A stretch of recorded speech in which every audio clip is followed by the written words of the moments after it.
Selamat siang. Siang. Kalau Juma? mereka menyebut, Sahabat dulu Juma. Saya pertanyakan data Anda tadi. iya silakan bang. Tunjukkan data Anda yang Paulus mengaku Kristus. 1 Korintus 11 nomor 1. Baca. Bacalah. Kamu baca Anda kan lah. bertanya. Baca. Anda harus membuktikan. Jangan dari jangan dari saya. Baca. Gak usah ini. Nanti Gak saya usah ini framing segala macam. Gak usah. Loh, jadilah baca. pengikutku. Seperti aku juga Kristus. 1 Korintus berapa? Itu. Mau belajar.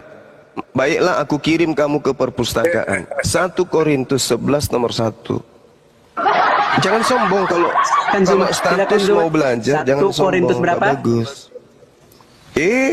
Baru mau belajar udah ditanya. 1 Makanya Korintus kalau berapa? baru 11 nomor 1, Paman. Ini dustanya Zuma ya. Dustanya Zuma ya.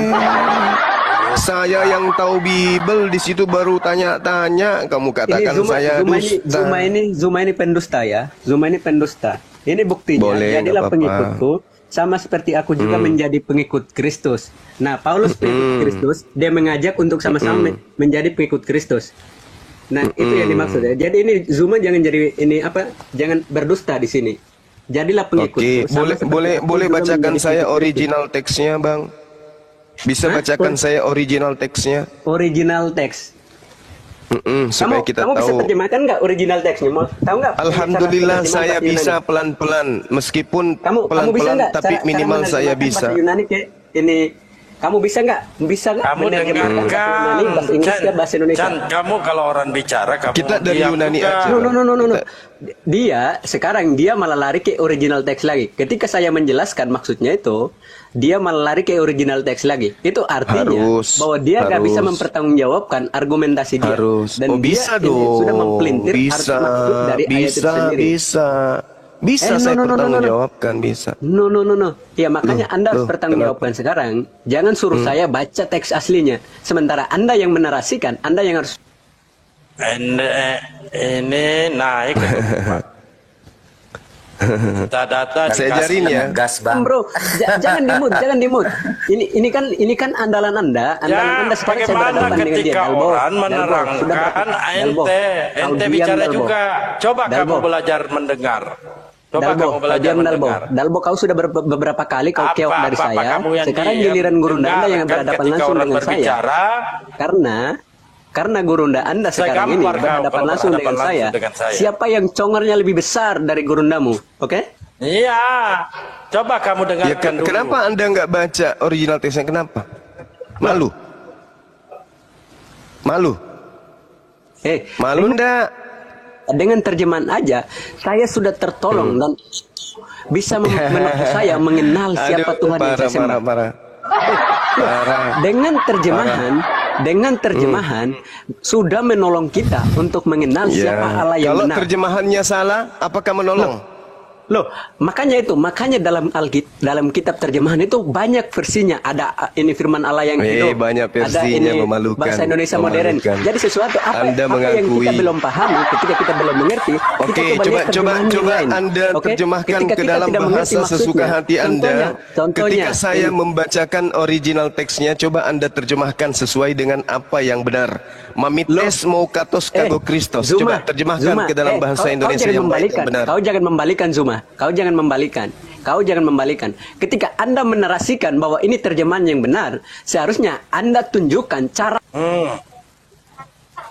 Kenapa dia lari? Kenapa? Begini Gurunda, dia ngoceh-ngoceh, bertanya ngoceh-ngoceh dulu. Tidak membiarkan orang menjelaskan. Iya. Ini enak kalau ini Patrium. Lebih santai dia. Saya pernah melihat. Nanya. Satu aja. Tadi kan udah nanya tentang roh kan. Satu aja, boleh. Iya, jadi kesimpulannya dulu, kita simpulkan dulu, Kristen itu penyembah roh, Yesus tidak menyembah roh. Roh adalah makhluk, roh sama dengan, roh adalah makhluk halus.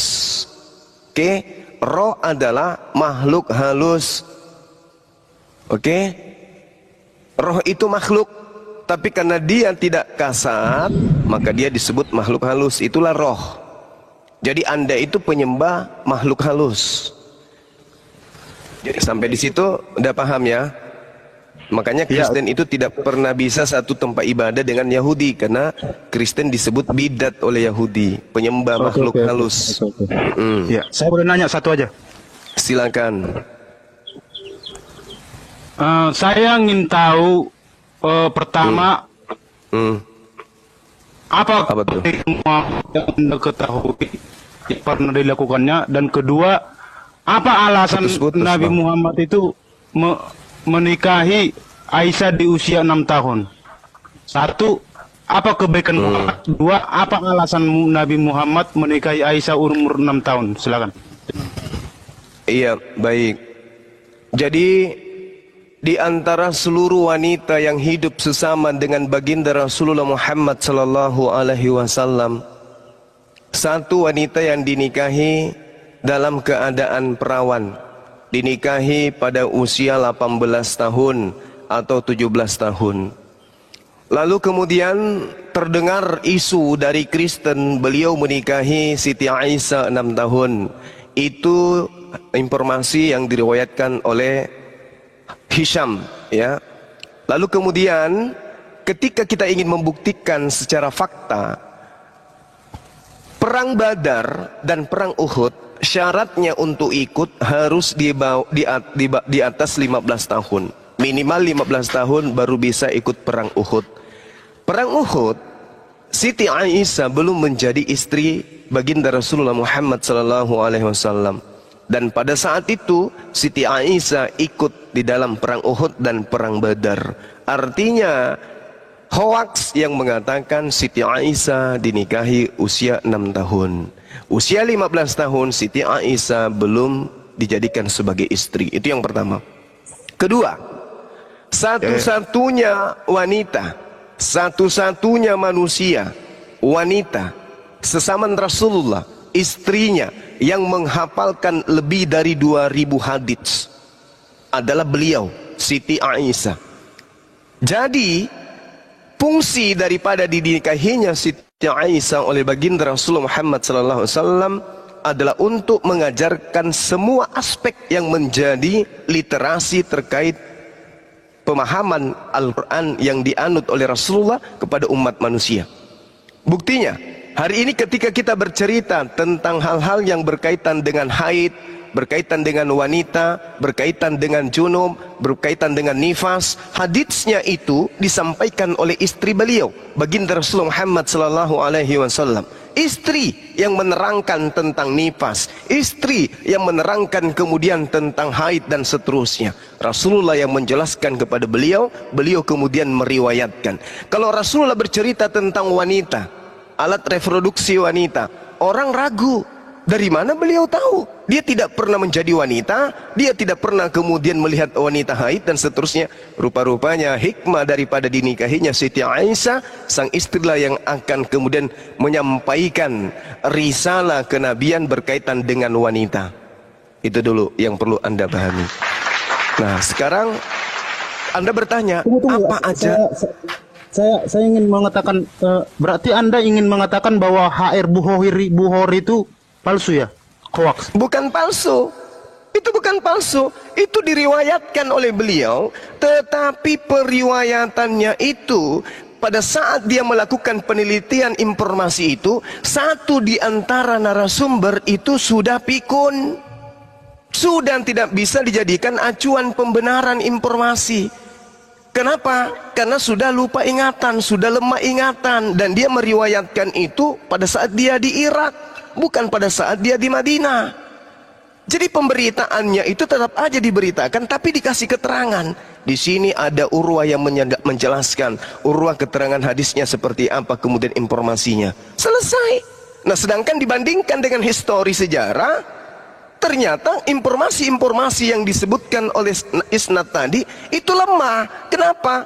Syarat ikut perang Uhud dan Badar minimal 15 tahun. Yang tidak 15 tahun disuruh pulang. Siti Aisyah tidak pulang, artinya dia sudah di atas 15 tahun. Oke, saya ingin tahu siapa penafsir yang mengatakan bahwa HR Bukhari 5134 itu doib. Coba Anda sebutkan. Ya, silakan Anda tampilkan hadisnya. Hadis Bukhari berapa yang Anda maksud? Silakan. 5134. 5134. Coba Anda katakan siapa yang mengatakan itu doib. Oke. Anda yang membawa narasi ini, Anda juga yang harus menjelaskan siapa-siapa aja sanadnya, biar kita jelaskan. Hadis berapa tadi? 5134. Kasihan ini titipan pertanyaan. Ya, kamu bukan titipan, saya cari sendiri. Kan Anda mengatakan itu doib. Oke, kalau Anda cari sendiri, berarti Anda paham dalilnya. Siapa aja sanadnya di situ? Enggak, saya kan enggak, itu kan klaim Anda. Saya ingin dengar dari klaim penafsir, apakah penafsir mengatakan juga, atau ada haji atau kiai haji apa siapa? Mau seorang yang paham agama mengatakan seperti itu, coba. Apa yang Anda ceritakan ini? Hadis Bukhari 5134. Iya. Mana ada bercerita tentang itu? HR Bukhari 5134. Itu bukan bercerita tentang itu. Loh, Anda gimana sih? Gimana? Itu berbicara mengenai sembelihan binatang kurban, berbicara mengenai Idul Adha. Gimana ini? Gimana? Sami'atu Nabiyyu sallallahu alaihi wasallam yakhtubu faqala inna awwala ma nabda'a bi. Itu bukan bercerita tentang Siti Aisyah. Telah menceritakan kepada kami Hajjaj bin Minhal, telah menceritakan kepada kami Sub'a. Dia berkata, dia telah mengabarkan kepadaku Subaid. Dia berkata, saya mendengar As-Sabi dari Al-Barrah radhiyallahu an. Dia berkata, saya mendengar Nabi Muhammad sallallahu alaihi wasallam berkhutbah. Sabdanya, sesungguhnya yang pertama kali kita lakukan pada hari ini adalah melaksanakan salat Idul Adha. Mana tentang Aisyah ini? HR Bukhari 5134 bukan hadis Bukhari. HR Bukhari. Lah, HR Bukhari itu artinya hadis riwayat. Aduh, parah. Benar kata Bang Zuma, ini bisa kita membuktikan 5134. 5134 membicarakan apa yang dikatakan Bang Zuma. Bang Zuma dilawan Bang Erwin, susah. Dia tangan kanannya Yesus untuk meluruskan ajaran Yesus.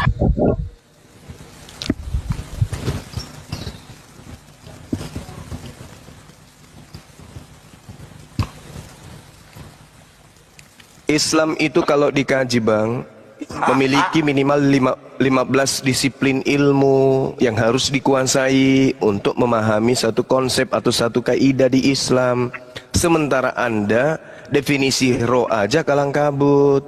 Gimana mau membahas tentang Islam? Perdalam aja dulu tentang Bible. 1 Korintus 11 nomor 1. Betulkah di situ Paulus mengaku memites mau katos krakokistos? Betulkah dia mengatakan seperti itu? Memites mau katos kagokristos. Jadilah teladanku sebagaimana saya juga adalah Kristus. Jadi Paulus mengaku teladani aku karena aku juga ini adalah Mesias. 1 Korintus 11 nomor 1. Cuman terjemahannya kemudian diplesetkan di negara kita ini. Untuk apa? Untuk mendapatkan jemaat banyak. Gitu loh.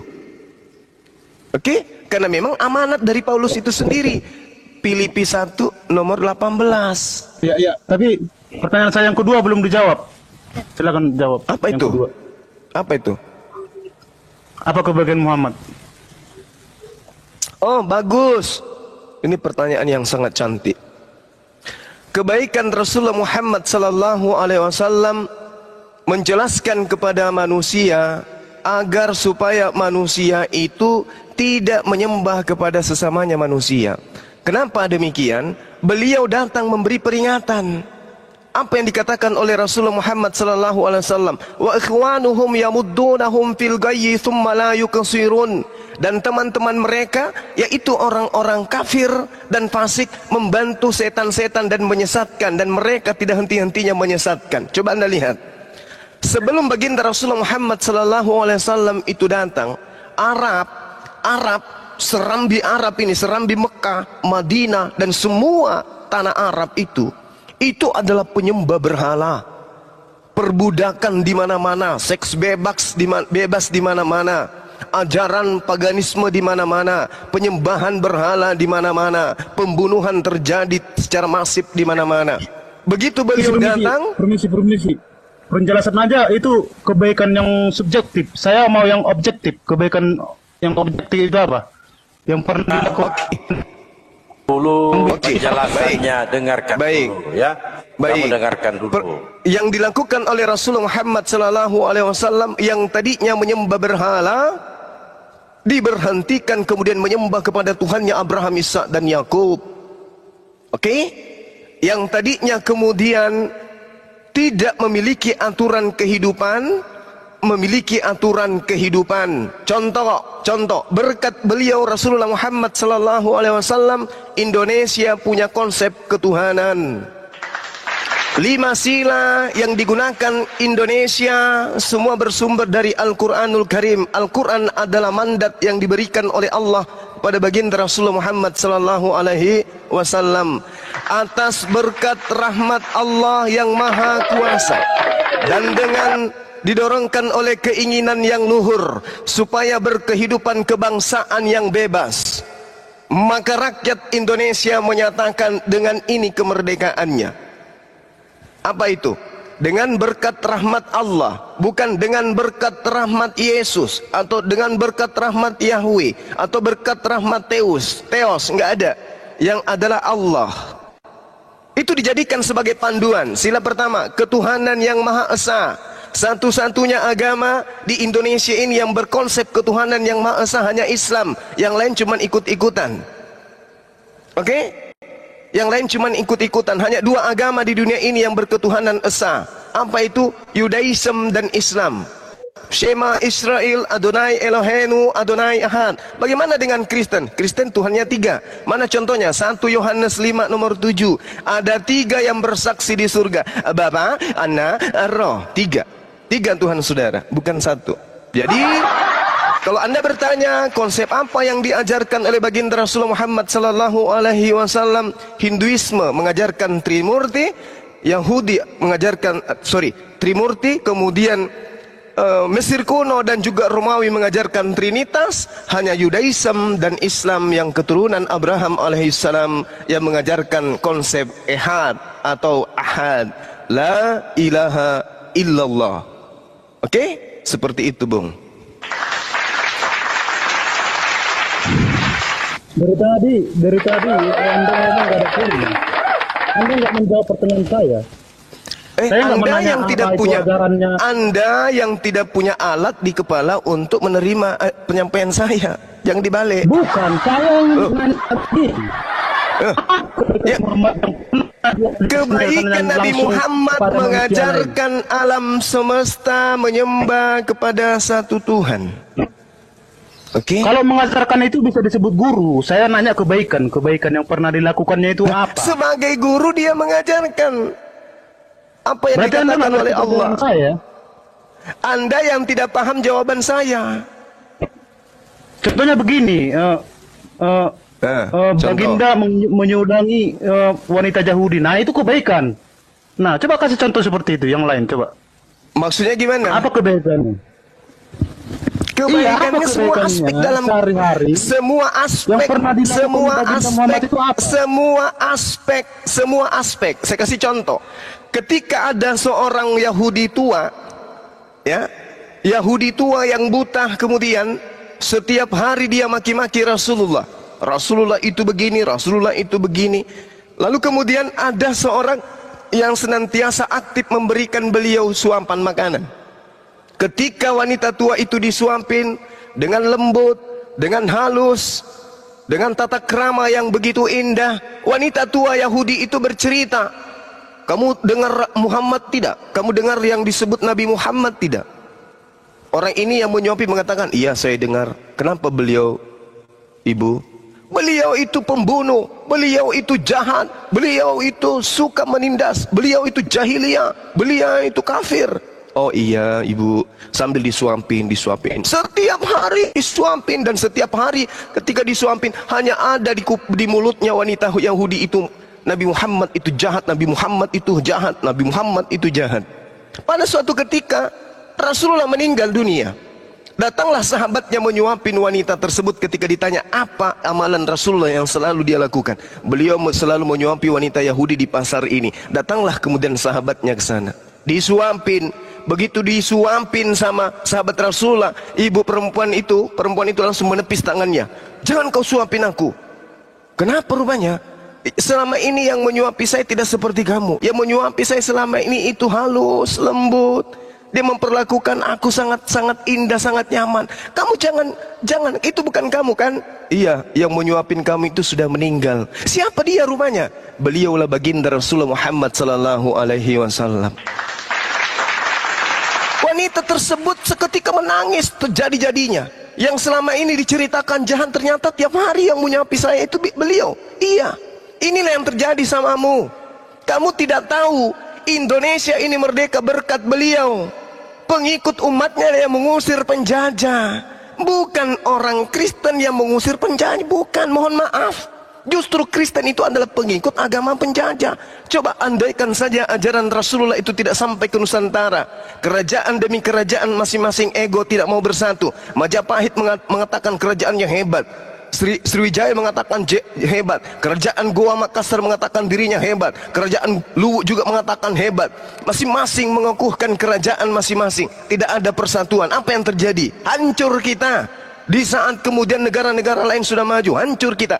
Untung Rasulullah mengajarkan shalom, damai sejahtera, tidak menginginkan adanya penindasan, tidak menginginkan adanya pemerasan, peperangan dan seterusnya. Maka rakyat pribumi bersatu menggaungkan apa? Allah. Bukan, tapi Allahu Akbar. Mereka kemudian dengan Allahu Akbar mengusir orang.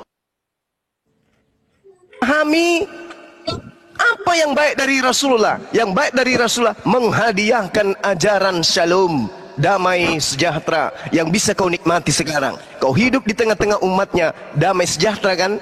Coba kamu hidup di negara luar yang mayoritas Kristen. Cobalah di sana kamu hidup. Iya, makanya saya pengen dengar jawaban yang tadi ya. Enggak, begini. Begini gimana? Macam yang padahal pertanyaan saya apa kebaikan Muhammad kan begitu. Nah tadi kan Anda udah menceritakan. Beliau itulah mengajarkan Islam, mengajarkan semua aspek yang dibutuhkan manusia. Oke, sekarang pertanyaan saya, coba buktikan mana datanya bahwa Muhammad pernah menyuapi wanita Yahudi. Coba silakan. Jangan ya, cuma baca ada. Anda bisa hadis. Anda bisa hadis. Saya baca hadis berapa? Hadis berapa? Ya, hadis berapa itu? Paling bisa. Iya.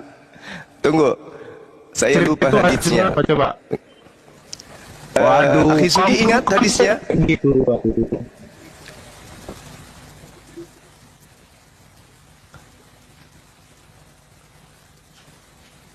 Ada yang ingat hadisnya?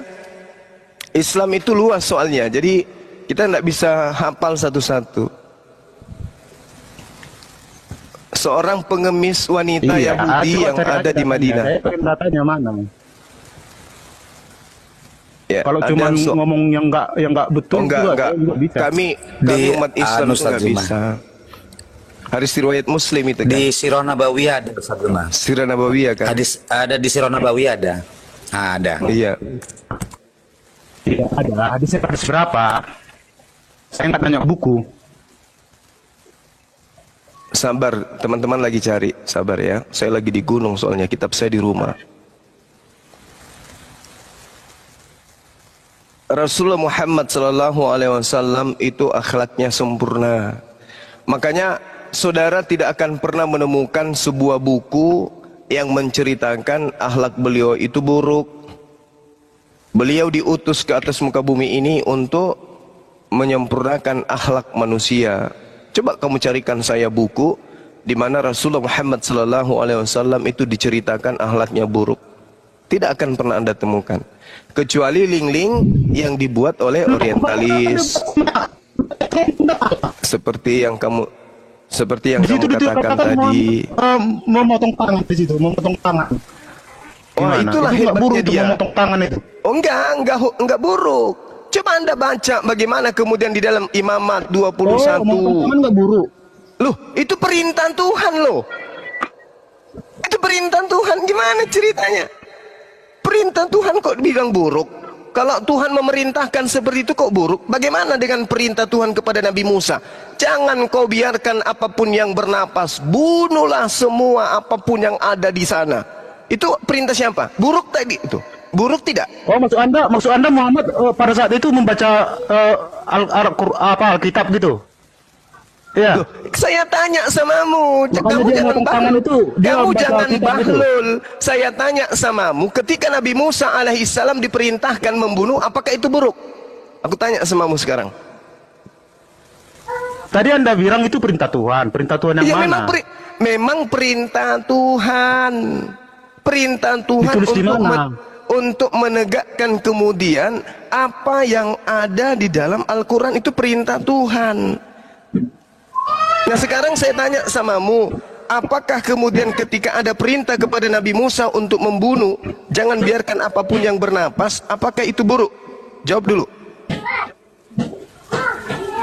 Saya belum dapat jawaban. Tadi Anda bilang Nabi Muhammad memotong tangan itu perintah Tuhan. Perintah Tuhan yang di mana? Mana hadisnya? Bacakan hadisnya. Bacakan. Loh.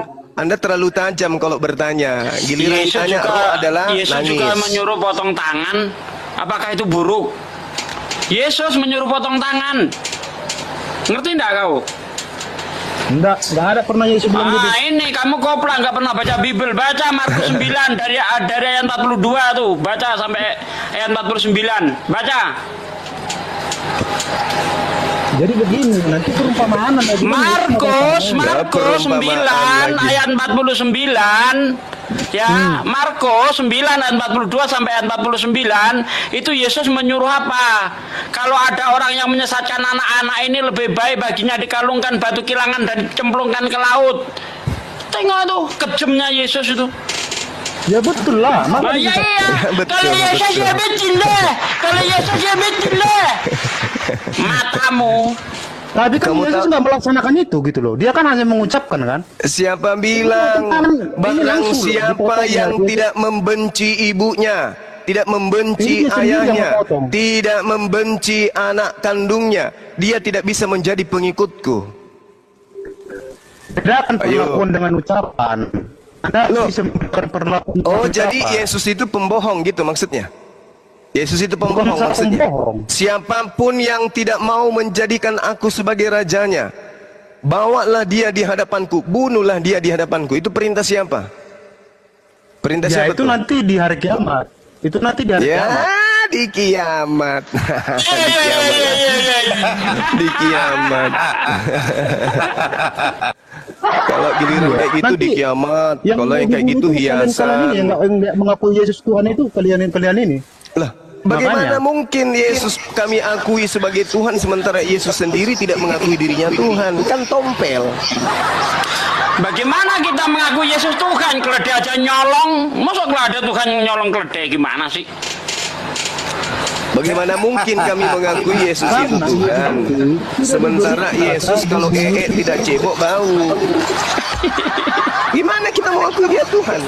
Coba suruh Yesus enggak cebok, bau enggak? Bau, itu yang kau tuhankan, enggak mungkin. Gimana? Bagaimana mungkin kemudian Yesus kami tuhankan? Yesus tidak kentut seminggu, bengkak perutnya kembung, kena lever dia lama-lama. Pertama-tama masih kotoran, lama-lama juga. Ini kan kamu bertanya, kami tidak menuhankan. Saya tanya, kamu tanya, kami tidak menuhankan. Makanya saya jawab, bagaimana mungkin kami mau menuhankan manusia yang punya anus? Gak mungkin. Hanya orang bocor dan gepeng kepalanya yang mau menuhankan yang kayak begitu. Lagian Yesus juga tidak menuhankan dirinya kok. Anda yang mengatakan ayat. Ya saya jelaskan maknanya. Yesus tidak Itu menuhankan dirinya kok. Yesus menuhankan Allah. Dia tidak menuhankan dirinya. Kalian kan penganut agama Romawi, penyembah roh-roh. Makanya Anda menyembah Yesus, kan Anda penyembah roh. Sederhana kan? Loh, sekarang saya tanya begini. Yang berkuasa itu di dunia dan di surga itu siapa? Tuhannya Yesus. Siapa yang berkuasa di Tuhannya Yesus. Sudah, berarti Yesus itu Allah. Tuhannya Yesus, gepeng. Kok Yesus berkuasa? Yesus berkuasa apa? Yesus berkuasa nggak menahan kentutnya seminggu. Berarti kamu nggak pernah baca Injil kan? Lah saya baca Injil. Kepada aku telah diberikan kuasa di bumi dan di surga. Mana kuasanya di bumi? Tunjukkan. Loh, dibunuh sama tentara Romawi, itu kuasanya? Ya dibunuh, tapi dia kan bangkit lagi. Iya dibunuh. Dengan kata bangkit, bukti dia bukan Tuhan, saudara. Karena dia bangkit, berarti dia bukan Tuhan. Yang namanya Tuhan tidak pernah bangkit. Yang bangkit dari kematian itu namanya apa? Apa yang bangkit dari kematian itu apa namanya? Zombie. Coba yang dibawa, yang bangkit dari kematian itu apa namanya? Yang dibawa coba. Zombie. Coba Nabi Muhammad waktu itu bangkit enggak? Kenapa harus bangkit? Kenapa dia harus bangkit? Emang dia artinya dia emang punya kuasa. Emang dia mumi? Bangkit. Emang dia zombie? Emang dia vampir? Yang bangkit dari kematian itu vampir. Itu vampir itu. Itu hantu setan. Kau kan penyembah roh memang. Jadi Tuhanmu wajib bangkit dari kuburan. Orang mati bangkit dari kuburan dianggap Tuhan, kan aneh. Orang bangkit dari kuburan itu dikira hantu, bukan dikira Tuhan. Tapi karena ajaranmu adalah ajaran Roma, bukan ajarannya Yesus, maka kau menuhankan ini, orang yang keluar dari kubur. Aneh kamu. Sedangkan Yesus ketika dia ada di atas muka bumi, dia bertuhan kepada Allah. Dia tidak bertuhan kepada mantan mayat, tidak. Coba Anda bedakan ajaran Yesus dan ajaran Kristen dulu, bedakan. Yesus mengajarkan ehad, tauhid. Yesus mengajarkan Islam. Lah kamu sendiri mengajarkan apa? Mengajarkan pagan, nyembah kepada makhluk, roh lagi. Kan menakutkan. Makanya Suma, kau asal berbunyi, Suma, kau asal berbunyi. Serius. Iya, bantu teman kalian. Apa? Yang dikatakan di surat Maryam itu apa yang dibangkitkan itu? Apa di surat Maryam, apa yang dibangkitkan? Apa? Pada saat aku dibangkit, manusia yang dibangkitkan. Segala sesuatu yang dibangkitkan itu manusia. Bangkit dari tidur, bangkit dari pingsan, bangkit dari maut, bangkit dari kubur. Manusia semua itu. Tidak ada Tuhan dibangkitkan kecuali Tuhan-Tuhanan. Mau lihat Tuhan-Tuhanan? Lihat di dalam Roma 14 nomor 9. Roma 14 nomor 9. Ini Tuhan-Tuhanan buatan Paulus yang dihadiahkan kepada Roma. Dengarkan. Untuk itulah Yesus mati, untuk dibangkitkan agar menjadi Tuhan bagi Kristen. Surat Maryam ayat 17 itu, jangan berpura-pura bodoh, jangan berpura-pura bodoh.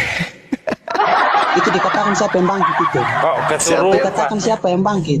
Yang bangkit di sana siapa? Di ayat 17-nya itu siapa? Siapa? Menurut kamu siapa di situ yang bangkit? Siapa yang dibangkitkan? Siapa? Tunggu. Ya, yang dibangkitkan ini manusia atau Tuhan? Mau Isa, mau Iso, mau As, apa terserah kamu. Sekarang yang dibangkitkan siapa? Di Yohanes Maryam 17 siapa yang dibangkitkan di situ? Emang ada kebangkitan di Maria 17? Perkataan Allah siapa? Siapa itu? Maria 17 di situ memang ada dibangkitkan. Nggak ada. Maryam 17 nggak ada. Ini ngawur aja nih orang ini. Ini saya bacakan tentang memasang tabir itu. Ini saya bacakan ayatnya ya. Kepalamu gepeng. Lalu dia memasang tabir yang melindunginya dari mereka. Ini saya bacakan nih Maryam 17 nih. Lalu dia memasang tabir yang melindunginya dari mereka. Lalu kami mengutus roh kami Jibril kepadanya. Maka dia menampakkan diri di hadapannya dalam bentuk manusia yang sempurna. Mana ayat 17 yang berbicara tentang kebangkitan? Goblok. Mana kata nih. Mana di sini ada kebangkitan mana? Nih, coba dibesarin Bang Dalbo. Nih, mana ada kebangkitan mana matamu? Matamu picek apa enggak? Coba kau lihat nih, matamu picek apa enggak nih? Nih, baca nih. Oh, 17 Maryam, apa matamu picek? Tengok, baca baik-baik. Nah. Ya, itu menunjukkan malaikat dapat. Baca. Bang, boleh saya berbicara? Boleh. Boleh saya berbicara semua? Bukan ada di ayat aslinya. Boleh saya berbicara? Makanya belajar Quran. Iya, kamu boleh berbicara, tapi kamu jangan kesurupan, gitu loh. Di situ dikatakan malaikat dapat berubah menjadi manusia. Kenapa Allah kamu tidak? Ini yang jadi manusia ini malaikat. Iya, kenapa Allah kamu tidak bisa, geblek? Lah, Tuhan saya Maha Pencipta, Tuyul. Iya, dia Maha Kuasa, kenapa tidak bisa? Maha Kuasa bukan berarti dia menciptakan dirinya. La haula wala quwata illa billah. Saya tanya samamu. Saya tanya samamu. Apakah Tuhan itu Maha Kuasa menciptakan dirinya? Allah kamu itu Maha Kuasa tidak? Kacau. Hanya modal kebencian, modal kekafiran, modal buta, mau diskusi. Mana ceritanya? Pakai akal dulu, sehatkan akal kalian dulu. Ketika kemudian ada makhluk, itu bukan berarti Tuhan menjadi makhluk. Tuhan itu pahami dulu, dia Maha Pencipta. Sekarang model apa yang dia ingin ciptakan? Tuhan yang Maha Pencipta menginginkan menciptakan manusia tanpa ayah dan ibu, Adam. Tuhan yang Maha Pencipta menginginkan menciptakan manusia tanpa ibu, Hawa. Tuhan menginginkan menciptakan manusia tanpa ayah, Isa. Tuhan menginginkan manusia menciptakan tanpa akal, Kristen. Udah selesai. Sederhana Tuhan itu. Apapun yang ingin Tuhan ciptakan tercipta. Luar biasa. Apapun yang Tuhan mau ciptakan tercipta. Bukan berarti Tuhan menciptakan dirinya menjadi manusia. Pagan. Tuhan mau menyelamatkan manusia. Dia menciptakan dirinya menjadi manusia. Bahlul. Tuhan ingin menyelamatkan monyet, maka Tuhan menciptakan dirinya menjadi monyet. Tolol. Tuhan ingin menciptakan kera, maka Tuhan menyelamatkan kera, maka Tuhan menjadi kera. Dongo. Bang, bikin koreksi dikit bang. Koreksi dikit silakan. Bang. Silakan. Yang tadi itu Bang Suma bilang gitu, kik, itu bukan vampir bang. Tapi kuntilanak. Berfungsi otaknya anak ini. Ayubi ini dari sekte mana? Tritumbal bang. Tritumbal. Iya cocok lah.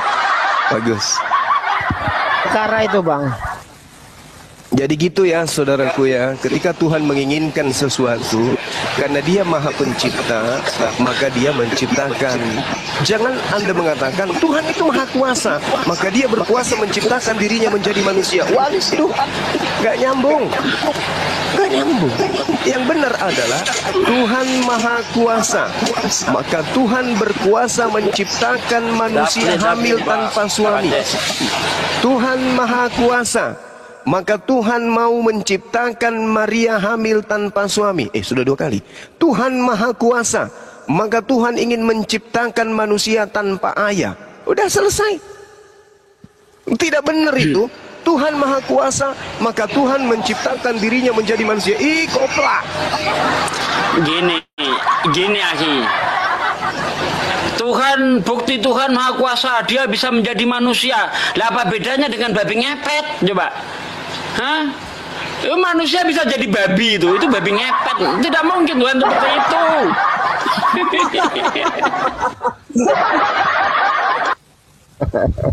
Ya, jadi saudara kita Kristen ini coba mari kita belajar pelan-pelan ya Bung ya. Tinggalkan ajaran yang membuat otak Anda itu tidak berfungsi. Jangan Tuhan Anda. kami kan memang Maha Kuasa. Sekarang saya tanya Anda, kalau Maha apa bukti Kuasa, Allah itu Maha Kuasa sejak zaman Nabi itu apa? Kemahakuasaan Allah itu apa? Sabar dulu. Anda mengatakan itu kan Tuhan. klaim. Anda mengatakan Tuhan Anda Maha Kuasa katanya. Kalau Tuhan Anda Maha Kuasa, berkuasakah Tuhan Anda menciptakan manusia lahir tanpa ayah? Jawab.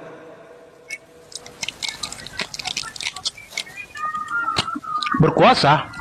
Ya, berkuasa. Berarti yang diciptakan tanpa ayah ini Tuhan. Tunggu. Yang diciptakan Tuhan Anda yang lahir tanpa ayah ini, itu adalah Tuhan atau ciptaan? Sekarang kita masalah kuasa. Tuhan Anda apa kuasanya coba? Saya ulang. Anda mengatakan Tuhan berkuasa menciptakan manusia lahir tanpa ayah. Pertanyaan saya, apakah yang diciptakan lahir tanpa ayah ini adalah Tuhan atau ciptaan? Itu kuasa Tuhan kami. Kuasa Tuhan kalian siapa? Saya tanya samamu, apakah Tuhan berkuasa menciptakan manusia tanpa ayah? Jawabanmu berkuasa. Saya tanya, berkuasa. Manusia yang dicipta tanpa ayah ini, apakah Tuhan atau ciptaan? Jawab.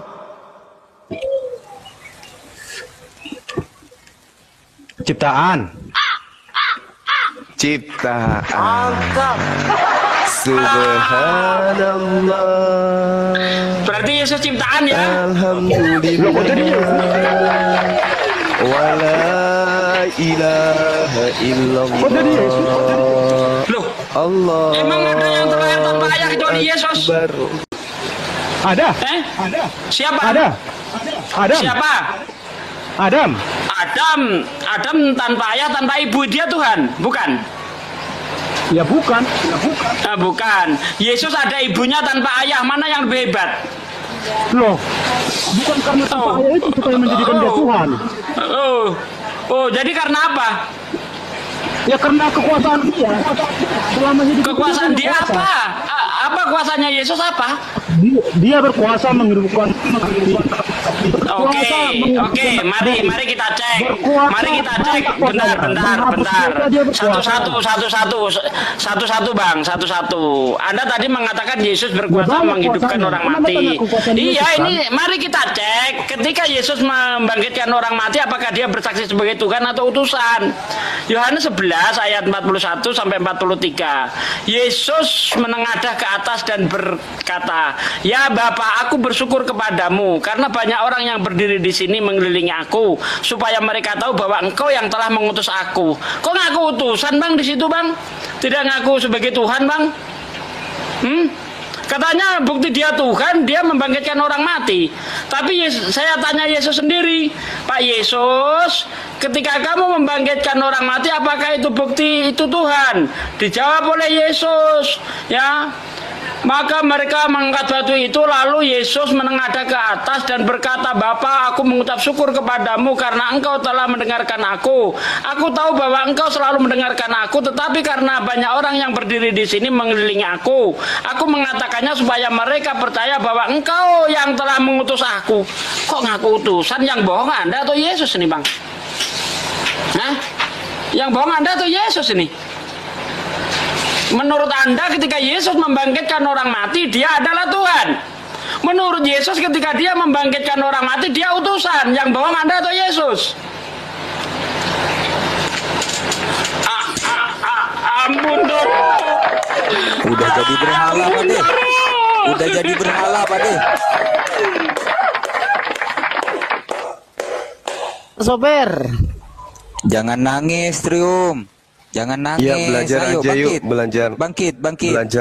Belajar. Jadi Allah itu pencipta kita itu mengatakan di dalam Al-Quran, "Inna kulla syai'in khalaqnahu biqadar."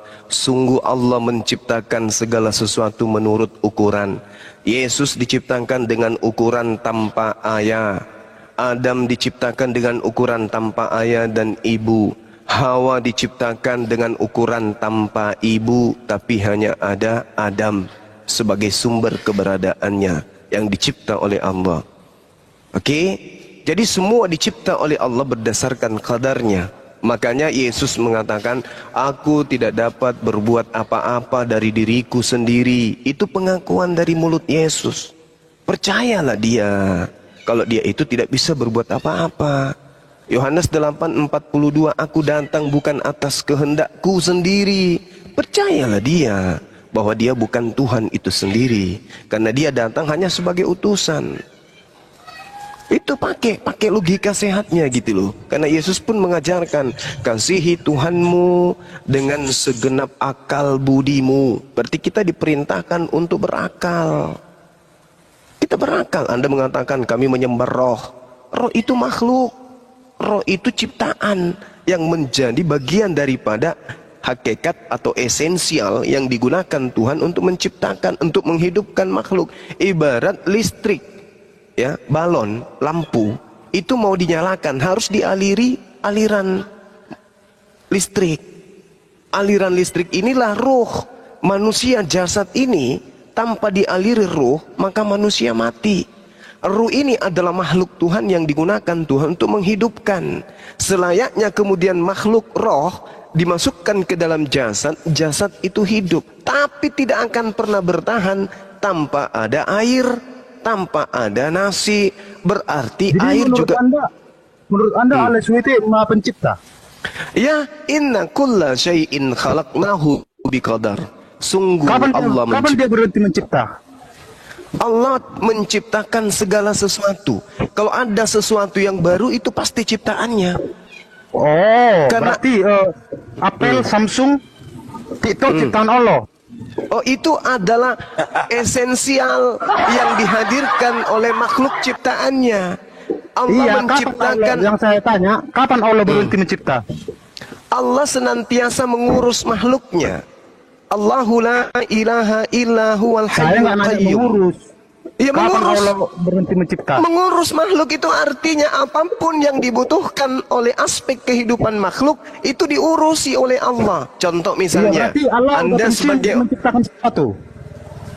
Oh, itu Tuhan Anda yang beristirahat karena capek. Kalau Tuhan kami tak henti-hentinya mengurus makhluk.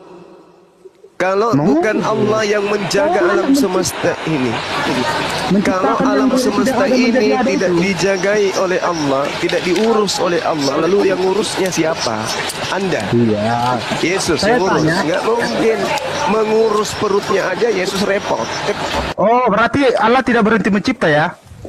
Anda setuju? Allah terus-menerus mengurus makhluknya. Loh, kok lari ke mengurus? Susah. Saya nanya mencipta kok jadi mengurus? Kalau ada sesuatu yang baru, berarti itu dicipta. Dari tidak ada menjadi ada, gitu loh. Contohnya apa? Contohnya anak yang baru lahir, tumbuhan yang baru tumbuh dari tunasnya keluar, biji-bijian tumbuh. Itu semua ciptaan.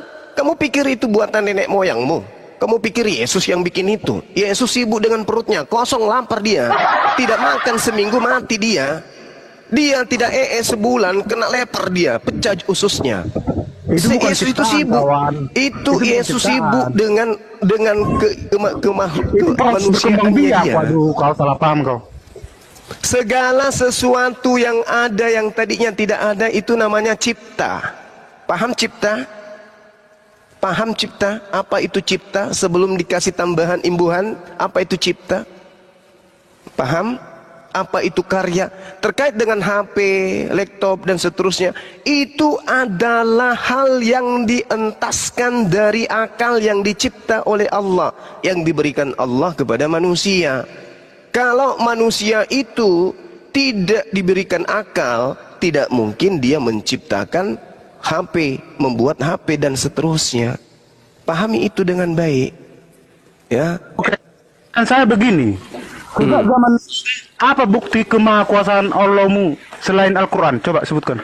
Alam semesta ini ciptaannya. Kamu ciptaan Allah. Kamu pikir kamu sejak zaman nabimu sampai sekarang apa bukti kemahakuasaan Allah? Alam semesta ini ciptaannya. Jadi Tuhan saya itu sejak zaman nabimu. Waduh, kamu nggak ngerti pertanyaan kau. Ya kalau begitu saya bertanya juga. Sejak pertanyaan yang sama dan kamu harus jawab. Kan saya sudah jawab, tapi kau mengatakan sejak zaman nabimu. Sekarang apa yang diciptakan Yesus? Ketika dia datang ke bumi, ini sudah datang ke bumi loh, Tuhan kau itu. Apa yang diciptakan? Coba. Di Al-Qur'anmu kan ada, pada waktu anak-anak dia menciptakan. Ya, jangan kau beriman ke Al-Quran tiba-tiba. Jangan kau tiba-tiba beriman ke Al-Quran. Di dalam kitabmu apa yang Yesus ciptakan? Sebut aja. Iya, itu kan kalian mengutip dari Injil Thomas kan? Coba kamu tunjukkan apa yang diciptakan oleh Yesus, coba. Satu aja. Coba. Aku menciptakan ibuku. Aku menciptakan rahim yang ada di dalam rahim ibuku untuk aku tempati semedi 9 bulan. Makanya tadi ku bilang, Allah itu akan menciptakan, kalian bingung kan? Parah. Biar Anda tahu ya, pada zaman hidupnya Yesus itu Pak Zuma sudah menjabarkan, entenya tidak menerima atau tidak mendengar. Nah, ketika pertanyaan dibalik, ente tidak bisa menjawab. Dia punya kuasa untuk menghapus dosa. Tidak ada dia alat punya kuasa untuk berjalan di air. Dia punya banyak kuasanya.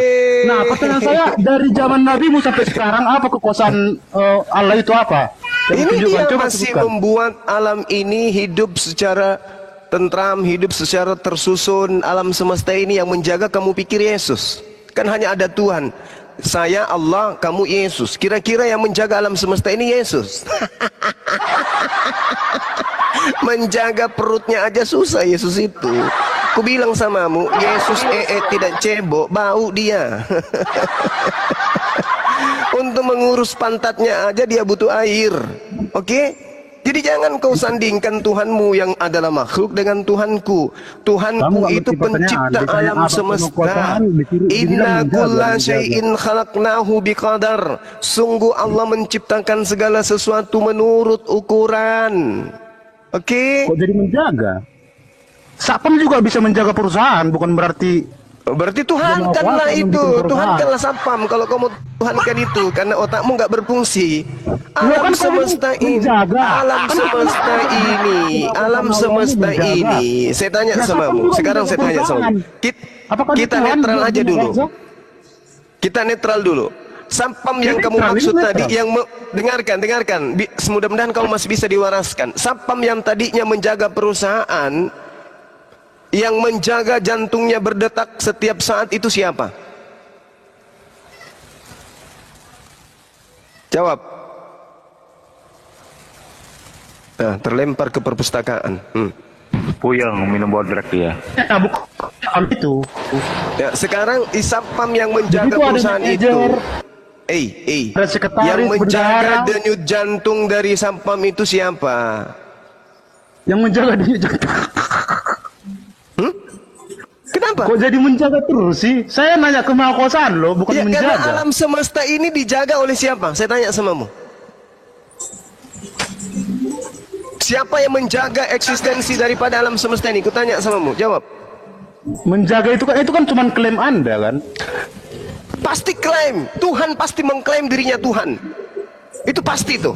Bagaimana Tuhannya Abraham mengklaim dirinya Tuhan? Bagaimana Tuhannya Musa mengklaim dirinya Tuhan? Cuma Tuhannya Kristen yang tidak pernah mengklaim dirinya Tuhan karena memang bukan Tuhan. Iya, dan lainnya juga mengklaim dirinya Tuhan. Iya, bagus kau akui. Kalau cuma klaim bisa doang, itu juga bisa mengklaim itu Tuhan. Sekarang apakah Tuhan di dalam kitabnya orang? Sekarang apakah Tuhannya? Dengarkan saya. Tuhan sebagai mana yang kan itu tidak berfungsi otak? Beginilah ceritanya. Sekarang begini, ada tidak Musa menyaksikan Tuhannya Abraham menciptakan alam semesta? Ada tidak Musa? Kok Musa menulis kitab Kejadian katanya? Dari mana Musa tahu kalau ada yang disebut Tuhan menciptakan hari pertama, hari kedua? Itu kan klaim. Emang ada kamu di situ menyaksikan? Kalau itu yang ingin kau jadikan patokan, kan Tuhan itu mengklaim. Tuhan berfirman, roh Tuhan melayang-layang di atas permukaan air. Itulah hari pertama. Jadilah tuak, maka jadi gula merah. Oke? Itu klaim. Itu klaim atau itu fakta? Begini. Saya tanya samamu. Itu klaim atau itu fakta? Saya tanya samamu. Itu klaim atau fakta? Hei, Bahlul, dengarkan. Itu klaim atau itu fakta? Bahlul, itu fakta atau itu klaim? Ya. Kan pada saat itu dia membelah lautan, banyak saksinya. Makanya yang saya tanya pada mulanya bumi langit kosong. Nah, itu klaim atau itu fakta? Gimana Anda bertanya? Pertanyaan saya juga belum Anda jawab. Ya, itu nangis kan, nangis. Saya menjawab, dengarkan, saya telah menjawabnya dan kamu mengatakan itu klaim. Sekarang saya balik. Ketika Tuhan mengatakan inilah hari pertama, inilah hari kedua, itu klaim atau ada yang menyaksikan? Meow. Meow. Diskusi kok nggak punya akal, gimana sih? Jadinya ngotot-ngototan, karena semua penjelasan saya tidak bisa masuk di kepala Anda mental. Ibaratkan botol kosong yang tertutup tidak bisa masuk air. Itulah Bukan, Anda nggak mengerti, kawan. Anda nggak mengerti. Saya tanya samamu, kamu mengatakan itu klaim. Saya balik nanya, ketika Tuhan di dalam kitab itu, mungkin Anda nggak ngerti pertanyaan, nak. Ini aja. Apa mujizat? Dengarkan saya. Ketika Musa menulis kitab Kejadian, di situ ada yang disebut Elohim, mengatakan jadilah terang, maka terang itu jadi. Itu klaim atau itu fakta? Jawab. Jawab. Jawab.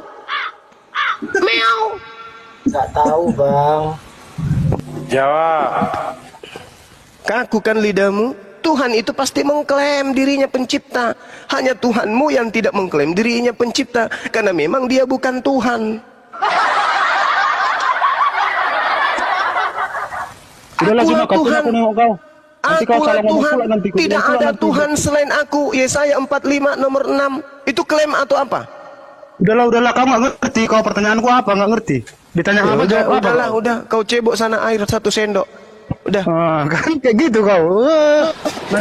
Kamu bertanya, saya menjawab. Kamu tidak paham jawaban saya. Habis itu kau katakan saya yang tidak ngerti. Kan gepeng. Lucu. Nggak ada alat di kepala untuk menerima jawaban saya.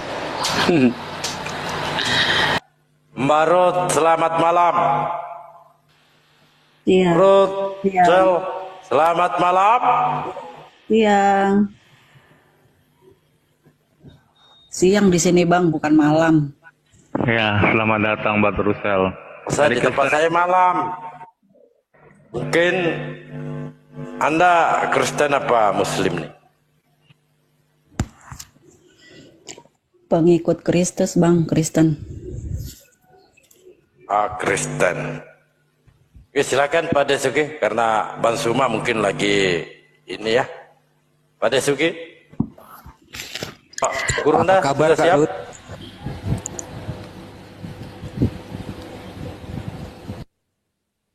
Halo. Apa kabar Kak Ruth? Ya, sehat. Sehat. Kak Ruth pengikut Kristus, pengikut Yesus. Kira-kira ajaran yang mana yang diikuti oleh Kak Ruth ini? Ajaran Yesus? Ajaran Yesus, iya. Iya, ajaran Yesus yang mana yang diikuti oleh Kak Ruth? Ya, ajaran Yesus. Bahwa kami iya, percaya ajaran Yesus yang mana gitu loh. Bahwa kami percaya bahwa hanya lewat Yesus lah kami bisa ketemu dengan Bapa di surga begitu. Aku adalah apa tuh? Hanya melalui aku, apa namanya bunyinya ya, ayatnya itu ya. Ya seperti itu. Akulah jalan kebenaran dan hidup. Tidak ada Karut. Kira-kira Anda berani nggak mencontoh ajaran Yesus ini? Pergilah kamu ke kampung di depanmu itu, kamu akan menemukan keledai muda yang tertambat, yang belum pernah ditunggangi orang, lepaskan bawa kemari. Kira-kira Anda berani nggak menyuruh anak Anda gitu? Pergilah kamu ke kampung di depanmu itu, kamu menemukan motor, di situ ada kuncinya, naikin bawa kemari gitu. Kira-kira berani nggak Kak Ruth menjalankan itu? Ya kalau itu suara dari Allah kami ya kenapa enggak? Oh, kira-kira itu ditangkap polisi nggak ya tiba-tiba ngambil motor orang tanpa izin begitu? Lah, tadi motor apa yang itu sih gimana sih? Iya, kalau itu kan intinya gini loh. Kenapa saya analogikan ke motor karena kan tunggangan itu. Kalau sekarang karena sekarang tunggangan orang itu adalah motor, kalau dulu kan adalah keledai. Nah, kira-kira berani enggak? Ya beda lah itu. Ya udah deh, diganti keledai aja nggak apa-apa. Pergi kamu ke kampung kuda Pak. Ganti kuda. Ya. Nah, kira-kira berani enggak itu ngambil keledai orang tanpa izin gitu? Ya enggak lah. Lah, kenapa nggak berani? Nah, terus? Hah? Lah kan itu kan ajaran Yesus. Enggak kan ada. ajaran Yesus. Enggak ada diajarkan itu untuk mencuri. Markus 11 ayat 1 sampai 3 coba dibaca. Bentar. Ketika Yesus sampai di Betfage di Betania yaitu di Bukit Zaitun, Yesus menyuruh salah seorang muridnya, pergilah kamu ke kampung di depanmu itu, kamu akan menemukan keledai muda tertambat yang belum pernah ditunggangi orang. Lepaskan bawa kemari. Nah, kira-kira Anda berani nggak? Berarti kan itu nggak ada yang memiliki, Bang. Oh, nggak ada yang memiliki. Iya, Lukas kan 19 bentar. Tolong bacain begitu. Bentar saya bacakan. Oke. Lukas 19 ayat 33 coba dibaca, ada yang punya enggak itu? Berapa? Lukas 19:33. Lukas 19. 33. Ketika para murid melepaskan keledai itu, maka berkatalah yang punya keledai, "Mengapa engkau melepaskan keledai itu?" Ada yang punya enggak keledainya itu? Katanya nggak ada yang punya, kok ada yang punya sih? Yang bener Lukas atau Anda ini?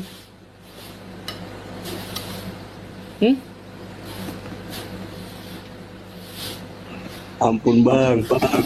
Dilanjut, saya mau makan dulu. Ini udah mau disuapin sama istri. Bentar. makan dulu biar kenyang.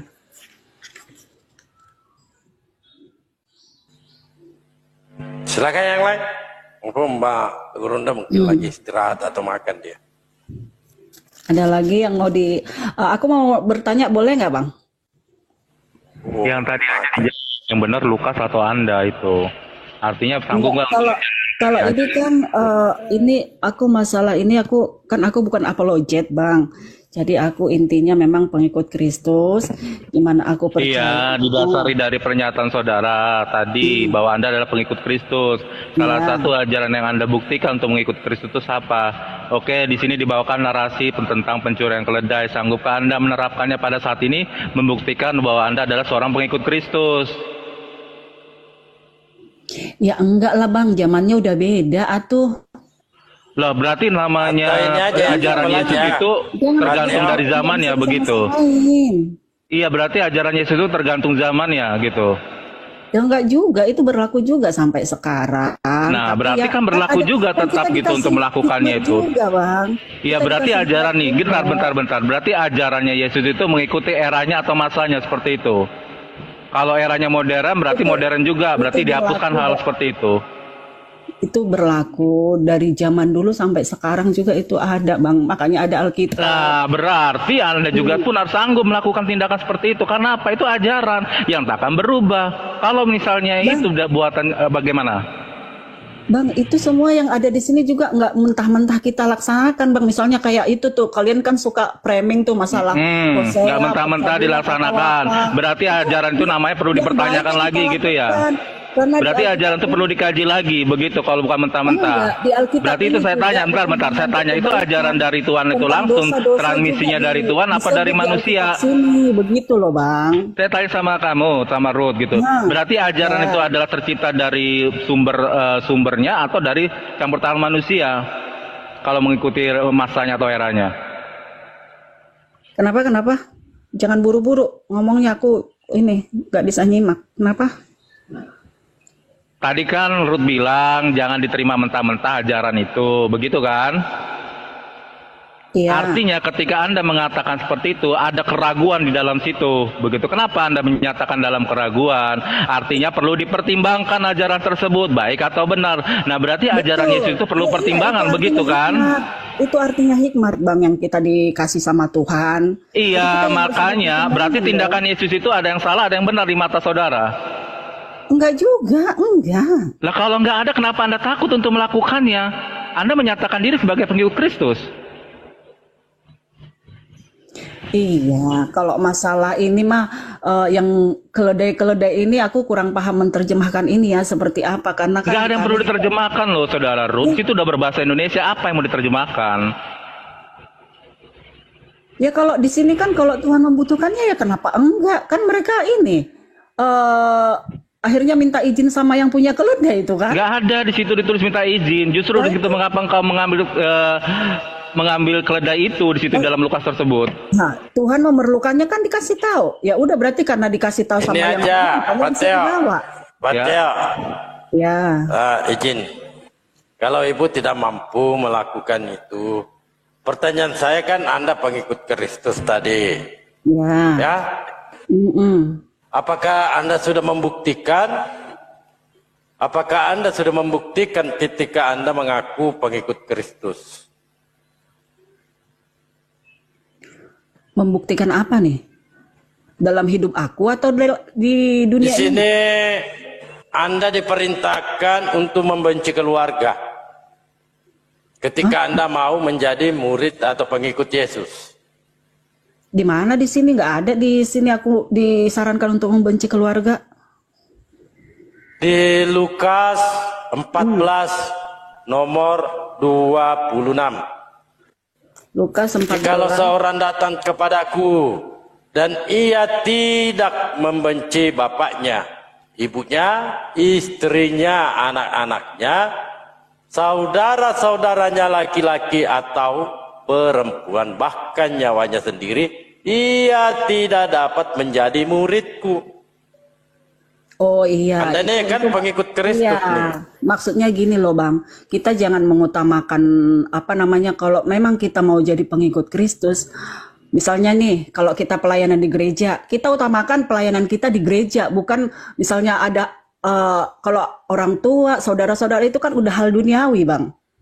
Begitu loh.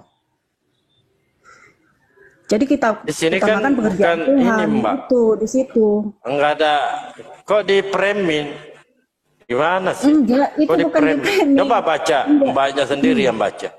Lukas berapa sih? Lukas Coba berapa? baca dulu lah. Jangan di Lukas premin. berapa Lukas? Enggak ada Lukas yang 14 nomor 26. Iya. Nomor Coba ayat baca. 26-nya. Bentar. Lukas Lu 14. ini aneh, baca aja belum udah ditafsir. Bukan, ini Lukas 14 berapa? Lukas 14 ayat 26 nggak ada loh Bang di sini. Di Alkitab aku nih Lukas. Masa tidak ada? Nggak ada, ini Lukas 14 ini sampai Bibel ayat. kamu apa sih? Lukas 14 nomor 26. Iya, ini nggak ada lengkapnya di sini. deh.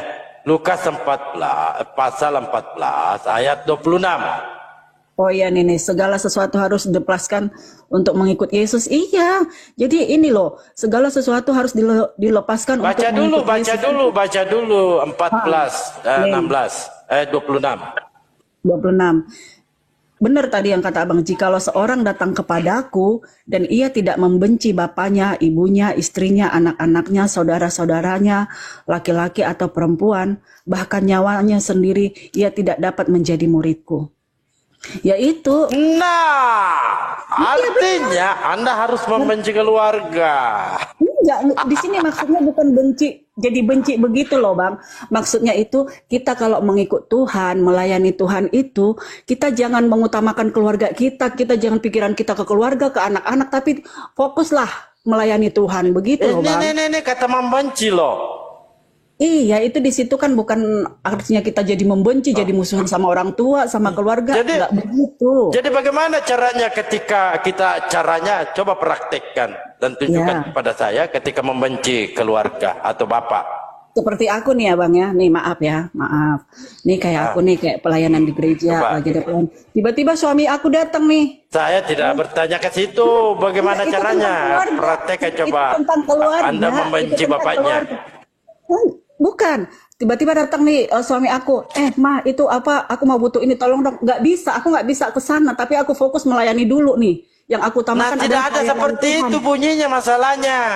Nah itu makanya jangan tidak ada bunyinya seperti itu, jangan ditambah-tambah lah.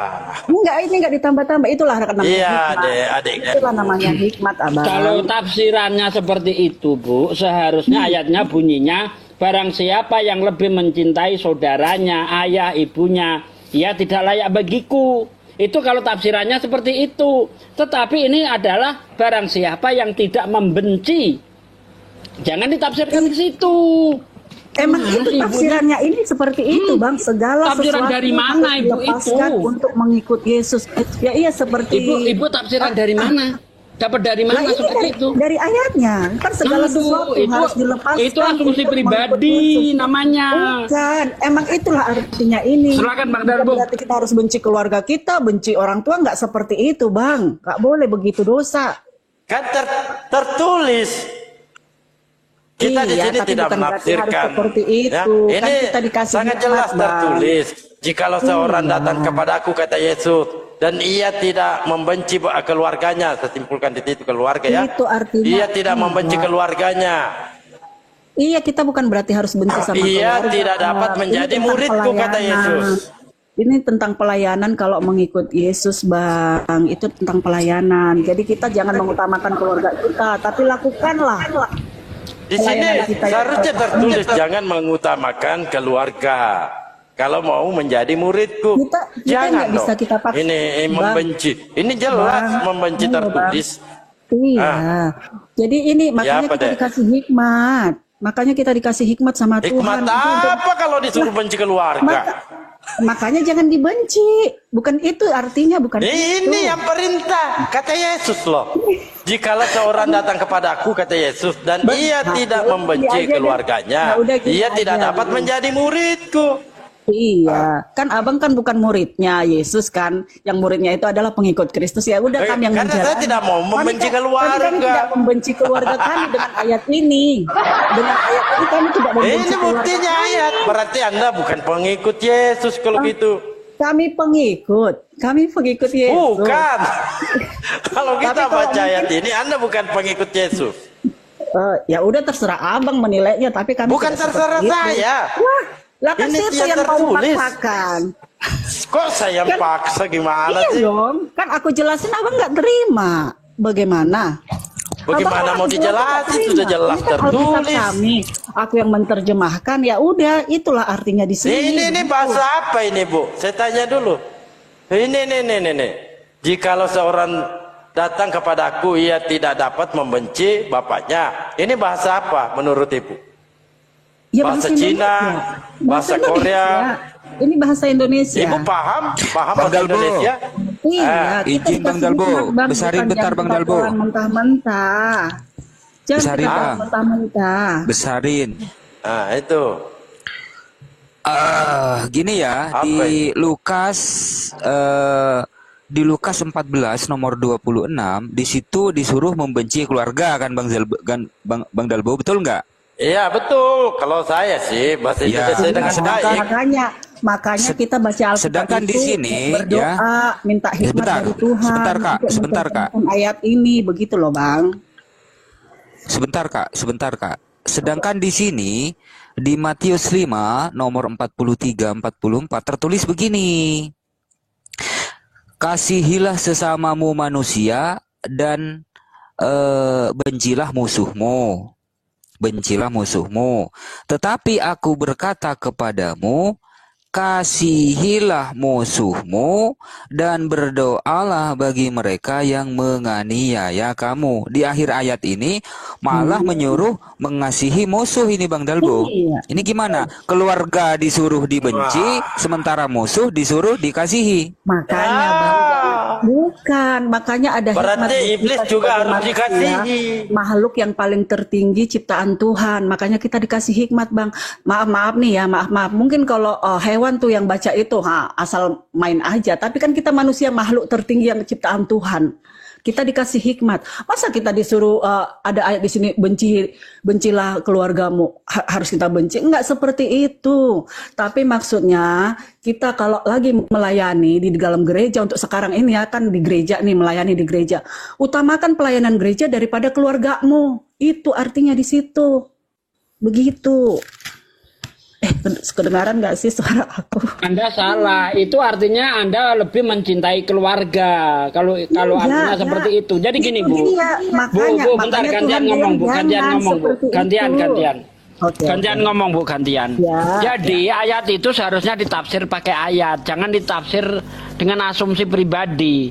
Jelas-jelas di situ dikatakan barang siapa yang tidak membenci ayahnya, ibunya, anaknya dan sebagainya, dia tidak bisa menjadi muridku. Nah, benci, bentar dulu, benci ini ya harusnya ditafsirkan ketika menjadi pengikut Yesus dia harus menjadi musuh seisi rumahnya. Begitu loh. Itu, nah, tapi itu juga tertulis Bu di dalam Matius 10 ayat 34. Bentar, ya. Matius berapa? Itu Matius 10 ayat 34 sampai ayat 37.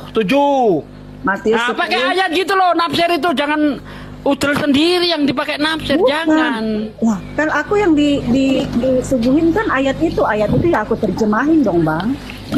Tafsir ayat pakai ayat Bu, jangan tafsir ayat pakai udel sendiri. Enggak begitu. Gini, di dalam Amsal 3 ayat 5, Bu. Di dalam Amsal 3 ayat 5, percayalah kamu kepada Tuhan dengan segenap hatimu dan janganlah kamu bersandar atas pengertianmu sendiri. Di sini Anda menafsir atas pengertian Anda sendiri, tidak pakai ayat. Nah, sekarang ayat mana? Ayat mana yang menyuruh seperti itu? Ayat mana? Coba dukung ayat dulu. Dukung ayat dulu. Enggak, Abang memaksakan kami supaya benci keluarga sesuai dengan ayat ini. Tapi bagi kami itu enggak seperti itu. Nah iya, tidak seperti itu. Ayatnya mana? Ayatnya mana? Dukung pakai ayat. Saya mengatakan membenci di situ. Bentar. Itu adalah hikmat yang dikasih ke kita. Itu namanya atas pengertian sendiri. Sementara saya menafsir ayat pakai ayat. Ya. Sementara saya menafsir ayat pakai ayat. Membenci di situ artinya menjadikan seluruh rumah itu adalah musuhnya, sebagaimana yang tertulis di ini ayatnya, ini ayatnya saya bacakan. Ya, bukan, ini ayatnya. Bentar dulu, ini saya bacakan ayatnya. Ya. Membenci di situ artinya menjadikan seluruh rumahnya itu adalah musuhnya. Ini ayatnya. Mati. Tenang dulu, tenang. Jangan terguncang. Tenang. Nanti ada sangka ya. Tenang. Ini ayatnya. Kenapa takut mau saya bacakan ayatnya? Bu, nanti disangka Bu ya. Ya, kenapa takut? Akan saya bacakan ayatnya. Ya udah diem. Biar saya bacakan ayatnya. Matius 10 ayat 34. Jangan kamu menyangka bahwa aku datang untuk membawa damai atas bumi. Aku datang bukan untuk membawa damai, melainkan pedang. Sebab aku datang untuk memisahkan orang dari ayahnya, anak perempuan dari ibunya, menantu perempuan dari ibu mertuanya, dan musuh orang ialah orang-orang seisi rumahnya. Barang siapa mengasihi bapa atau ibunya lebih daripadaku, ia tidak layak bagiku. Dan barang siapa mengasihi anak-anaknya atau perempuan lebih daripadaku, ia tidak layak bagiku. Ini tafsirannya. Jadi ketika Yesus mengatakan barang siapa yang tidak membenci seluruh isi rumahnya, maksudnya menjadikan seisi rumahnya itu musuhnya. Matius 10 ayat 36-37 gitu loh Bu. Lah gini loh. Gimana sih orang jawab? Boleh jawab? Ternyata Abang lebih mengerti loh ayat-ayat kami ini. Belum ada pendeta yang lebih banyak yang hafal Bible seperti saya Bu. Iya, makanya itu. Tinggal menerima Yesusnya aja sekarang di hati Abang itu kayak mana? Saya terima Yesus. Yesus utusan. Oke, saya terima. Yesus bisa membangkitkan bahwa lewat dia aja jalan menuju Bapa di surga. Udah. Yesus utusan untuk bangsa Israel saja, saya terima. Nah, Anda menerima Yesus sebagai Tuhan itu ajaran siapa? Atas perintah siapa? Ayo, sini. Kenapa? Anda menyembah Yesus, menjadikan Yesus itu Tuhan atas perintah siapa? Atas ajaran siapa? Ajaran Yesus kami. Di mana ayatnya? Ayo, ada mana ayatnya? Ayo. Ya, di Filipi. Di Filipi. Nah, Filipi kok kata Yesus sih? Iya. Kata Yesus. Iya itu. Berarti Anda menuhankan Yesus atas ajaran Paulus kalau Filipi. Bang, sekarang aku bertanya begini. Bentar dulu. Ini selesaikan dulu. Katanya tadi waktu Anda menuhankan Yesus atas perintah siapa? Ya atas perintah Tuhan kami. Tuhan siapa? Di Roma 10 ayat 9. Berarti Tuhan Anda Paulus. Sebab Roma, bentar. Tuhan Paulus. Berarti Tuhan kamu Paulus, karena Bukan. Roma itu perkataan Paulus. Bukan, itu Rasul Paulus. Roma itu, ya. Roma itu adalah surat-surat Paulus kepada orang Roma. Betul. Karena tulisan Paulus kamu anggap tulis apa perkataan Tuhan, berarti Tuhan Anda Paulus. Bang, sekarang gini aku mau tanya dulu. Tuhan Anda Paulus. Bentar dulu. Bukan. Nah, Ini kenapa kan kamu katakan perkataan Paulus itu adalah perkataan Tuhan? Gimana sih? Bang, gini loh. Karena Loh. bukan, ini sekarang jawaban aku kan. Aku yang waktuku menjawab kan. Waktuku bukan menjawab. Kenapa sih orang abang itu kayaknya ini banget sama ajaran-ajaran Paulus itu begitu loh. Itu kan abang tahu cerita Paulus seperti apa. Tadinya dia yang sebelum menjadi Paulus. Dia itu Tuhan langsung loh yang memilih dia jadi rasul. Paulus mah dulu tukang bantai. Betul, itu tahu. Itu. Tapi dia ditangkap sama Tuhan. Dia ditangkap sama Tuhan. Gimana pernyataan buktikan langsung? Benar. Oke, saya jawab. Paulus kan ngaku dijumpai Yesus. Tapi saya lihat kesaksiannya itu bohong, plin-plan. Ya. Karena begini, kalau kita lihat bentar, kita baca pengakuan Paulus, kita baca. Saya tahu, bentar Bu. Saya tahu dari pengakuan Paulus. Dengarkan, Bu. Bentar ya. Paulus mengaku di dalam Kisah Para Rasul 9 ayat 7, ya, kawan-kawan seperjalanan Paulus ketika dijumpai Yesus, mereka itu mendengar tapi tidak melihat. Tetapi kalau Anda lihat di dalam Kisah Para Rasul 22 ayat 9, kawan-kawan seperjalanan, kawannya Paulus, ya, di situ dia melihat tapi tidak mendengar.